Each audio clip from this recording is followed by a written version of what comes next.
Assalamualaikum warahmatullahi wabarakatuh. Bismillah, alhamdulillah, salatu wassalamu ala rasulillah. Allahumma sholli ala sayyidina Muhammad. Asyhadu an la ilaha illallah wa asyhadu anna Muhammadar Rasulullah. Oke teman-teman, terkhusus kepada Bapak dosen, Bapak Dr. Andi Prastowo.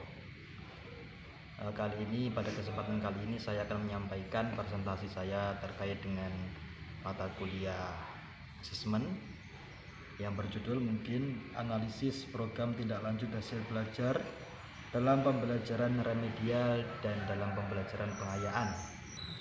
Yang pertama kita akan menganalisis tentang konsep tindak lanjut hasil belajar. Hasil belajar itu bisa dikatakan semacam pola perbuatan, nilai, pengertian, sikap, apresiasi, bahkan bisa sampai ke keterampilan. Hasil belajar pun merupakan perubahan perilaku secara keseluruhan, bukan hanya salah satu aspek saja, tapi melainkan seluruh aspek perkembangan. Nah, hasil belajar juga seringkali digunakan sebagai ukuran atau sebagai tolak ukur dalam mengetahui seberapa besar seseorang itu menguasai materi yang sudah diajarkan. Kita bisa melihat dari hasil belajar siswa tersebut. Untuk mengaktualisasikan hasil belajar tersebut diperlukan serangkaian konstruk pengukuran menggunakan alat evaluasi yang memenuhi syarat. Pengukuran demikian dimungkinkan karena pengukuran merupakan kegiatan ilmiah yang dapat diterapkan pada berbagai bidang termasuk pendidikan. Selanjutnya di slide berikutnya, sedangkan hasil belajar yang penulis teliti, yang saya teliti ini adalah hasil belajar mata pelajaran pendidikan agama Islam. Hasil belajar peserta didik tidak dapat optimal jika peserta didik atau siswa tidak belajar dengan sungguh-sungguh. Namun hal ini sangat dipengaruhi oleh peranan guru itu sendiri. Jadi hasil belajar tentunya ada 3 serangkai yang perlu kita menjadikan tolak ukurnya: guru, murid, dan juga bahan ajarnya. Kemudian kita dapat menyimpulkan evaluasinya bahwasanya hasil belajar merupakan bukti nyata dari suatu pembelajaran yang dilakukan oleh guru kepada murid sebagai tolak ukur keberhasilan dan ketercapaian tujuan belajaran seseorang siswa. Sehingga kita bisa mengkategorikan siswa tersebut masuk kategori hasil belajar yang bagaimana, tingkat pengetahuannya bertambah apa tidak, kemudian sikap perilakunya bagaimana, apakah lebih baik atau tidak. Nah, nanti kita bisa lihat dari hasil belajar tersebut. Mungkin itu dari poin pertama yang perlu saya sampaikan terkait dengan konsep belajar ya, atau hasil belajar. Yang kedua, kita akan membahas tentang konsep dasar belajar tuntas atau mastery learning. Mastery learning dalam KTSP atau kurikulum KTSP itu merupakan pendekatan pembelajaran yang mensyaratkan siswa menguasai secara tuntas seluruh mata pelajaran dan juga seluruh standar kompetensi maupun kompetensi dasar mata pelajaran tertentu.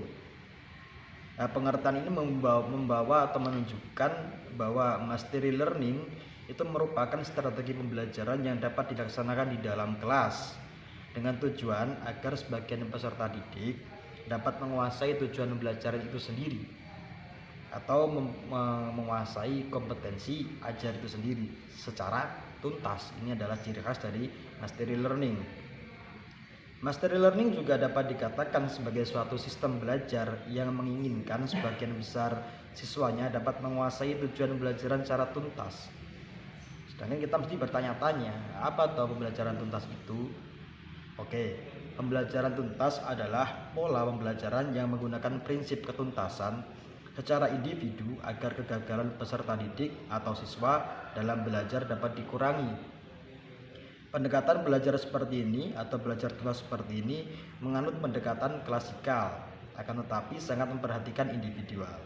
Dalam proses pembelajarannya, meskipun kegiatan belajar ditunjukkan kepada sekelompok siswa dalam tanda kutip klasikal ya, tetapi tetap mengikuti dan melayani perbedaan individual atau perbedaan tingkat pemahaman siswa. Walaupun secara klasikal, tapi tetap ada pengklasifikasian, ini sampai mana siswanya, kompetensi pengetahuannya ini sampai mana, dan seterusnya. Kemudian langkah-langkah daripada pembelajaran machine learning itu menurut Mulyono Abdurrahman dibagi menjadi 4, bahkan sampai 7 ini. Yang pertama adalah menentukan tujuan-tujuan pembelajaran yang dicapai itu bagaimana. Yang kedua, menjabarkan materi bahan ajarnya itu apa aja tentang mata pelajaran. Kalau di sini kita bisa ambil PAI misalnya. Terus yang ketiga, itu memberikan pelajaran secara klasikal konsepnya ya, jadi kepada banyak siswa. Yang keempat, memberikan tes kepada peserta didik pada akhir setiap unit pelajaran sehingga kita bisa tahu siswa tersebut pahamnya sampai mana gitu. Kemudian yang kelima adalah siswa yang belum mendapat atau belum mencapai tingkat pembelajaran tuntas itu diberikan kelompok kecil gitu, atau diberikan pertolongan khusus, misalkan bantuan dari temannya yang pintar kepada teman yang belum pintar. Terus yang keenam, setelah semua siswa itu mencapai tingkat penugasan atau penguasaan unit belajar yang tuntas, barulah kita bisa dimulai pelajaran berikutnya atau kita naik ke materi selanjutnya. Terus yang ketujuh, yang terakhir, bagi siswa yang tidak mencapai KKM ketika diberikan pertolongan tetap tidak mencapai KKM, perlu diadakan pembelajaran remedial ya, yang sangat menambah pengetahuan sehingga nanti siswa tersebut akan paham dan mencapai kompetensi. Setelah itu mungkin nanti ketika KKM masih juga belum muncul di remedian, kita bisa memberikan pembelajaran pengayaan. Mungkin itu untuk konsep machine learning. Kita lanjut ke poin nomor 3 tentang pembelajaran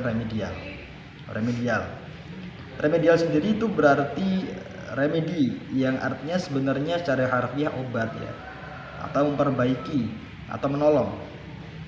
Oleh karena itu remedial berarti hal-hal yang berhubungan dengan perbaikan. Pembelajaran remedial pun berarti adalah suatu bentuk pengajaran yang bersifat menyembuhkan, bersifat mengobati, dan juga menolong. Dalam tanda kutip membenarkan pengajaran dan membuatnya menjadi lebih baik lagi. Itu adalah arti daripada remedial. Remedial diartikan sebagai pengobatan, penawaran, penyembuhan yang berhubungan dengan perbaikan.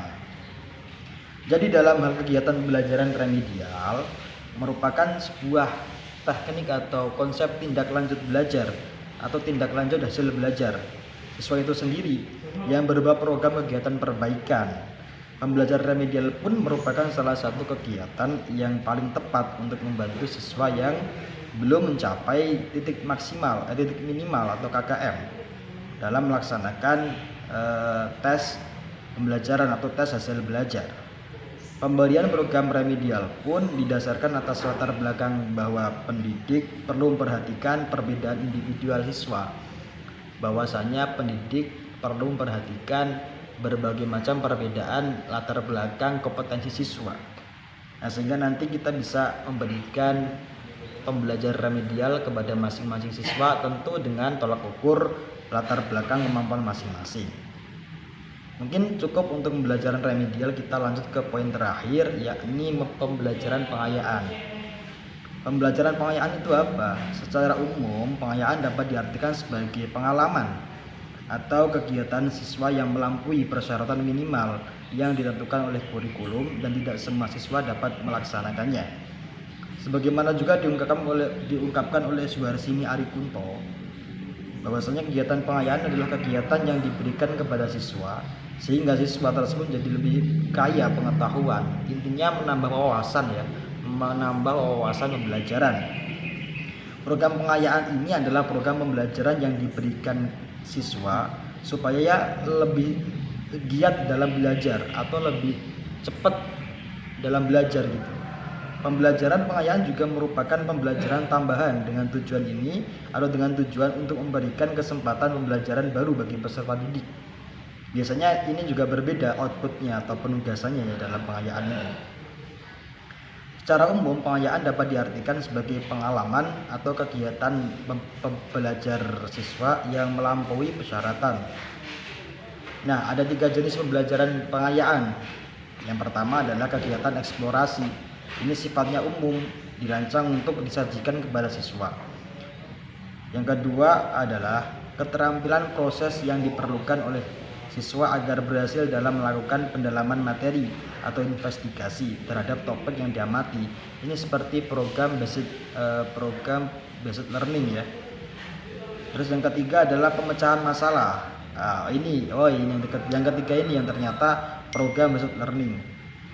Sehingga nanti teman-teman atau siswa yang melakukan pembelajaran pengayaan itu mampu belajar lebih tinggi berupa memecahkan suatu masalah dengan pendekatan investigatif atau pemecahan masalah dengan menginvestigasi.